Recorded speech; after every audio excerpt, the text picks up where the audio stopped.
All right, guys, so continuing on the build here, we're about to do the low pressure fuel pump.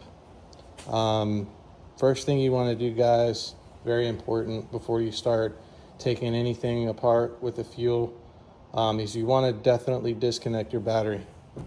There's a lot of sources online that'll show you how to disconnect your battery, but it's very, very simple, very easy.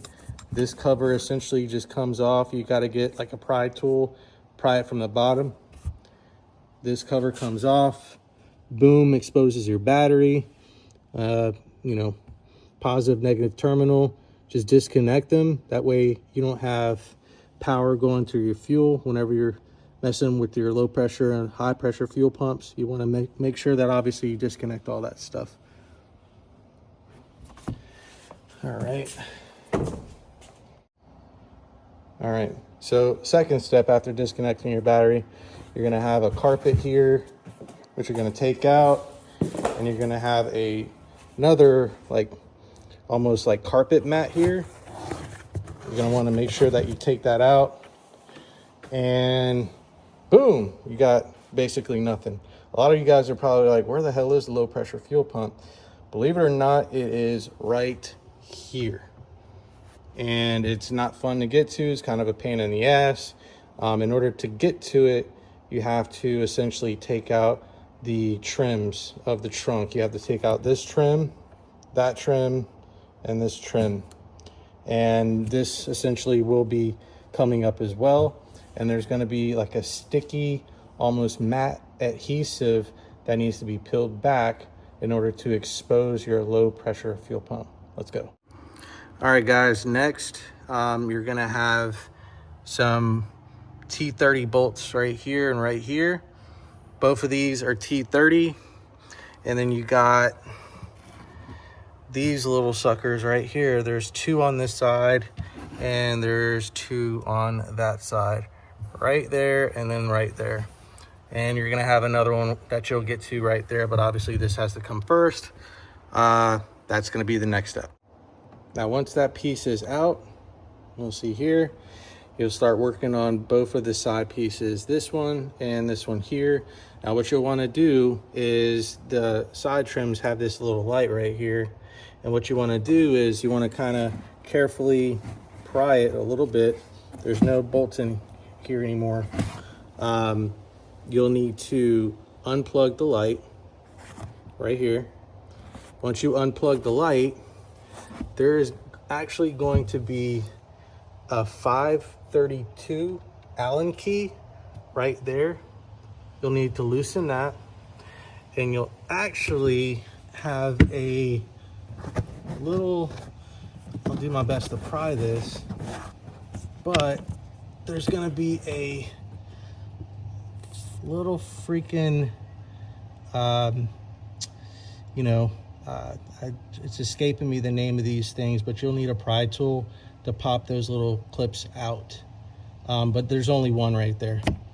So again, 532 Allen key, loosen this, you'll pop out the little pry clip right up in there, and this entire piece will come right out. Okay, so that side is out. Now, we're starting to really get somewhere here. The other side is literally exactly the same. You are gonna have a push clip right here. I'm just gonna call these damn things push clips. Let me zoom in. And you're gonna have a light right there that you're gonna need to disconnect. Same thing right there, 532 Allen key right there. Once you've loosened that, there is going to be, again, another push clip right behind there. So again, 532 Allen key, a push clip behind here that you'll need to get to, just like the other side. Disconnect the light, and you should be good to go for this whole trim piece right here.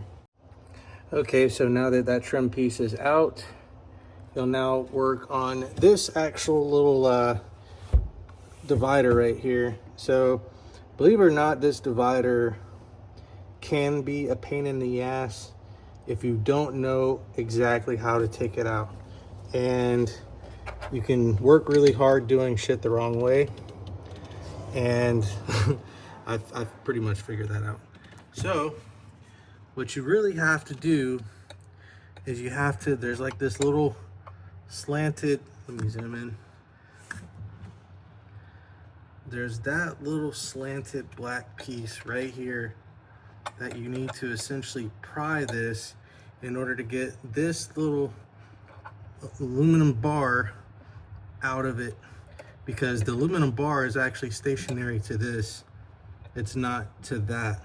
So you'll need to kind of pry it in order to get it to pull out of the divider. It's kind of a pain in the dick, but that's how you do that. Okay, so the divider is out. Now the next part is this carpet right here. This is all one piece. Now another way you can do this is by obviously taking out this trim piece and taking out that trim piece, but that's just a lot of work. What I do is I literally pry this whole thing up, right? That's how I'm gonna get access to the low pressure fuel pump. I'm gonna essentially take the weakest spot of the carpet and kind of fold it up, which I'll show you how. I'm gonna do this here in just a sec. Kind of like this. It's very pliable, so you're not gonna hurt anything. Kind of fold this up. Once you fold this up, you can kind of just take it completely out. It's very, very easy. That's actually probably one of the most easiest things to do in the entire process of trying to take out the low pressure fuel pump. Now, this part, it's not hard, but it can kind of be a pain in the ass depending on how old your car is, or if it's been in the sun, or if the adhesive has just gotten completely stuck to the chassis of the car. It just all depends. Each cars are different. Mine actually, thank God, is not too bad as far as the adhesive goes. So this just literally peels up. Now it peels up a lot harder than it looks. Since I've already peeled this up before, the adhesive isn't as difficult to work with as it was once before. But needless to say, this essentially just kind of comes up.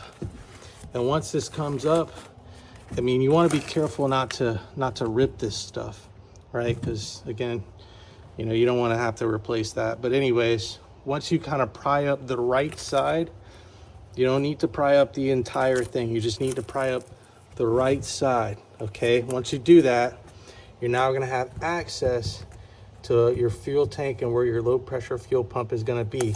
This also is double-sided adhesive, okay? So very easy to get to once you've gotten to this point. But here's where the low pressure fuel pump is going to be. This is the access point. Let's keep moving.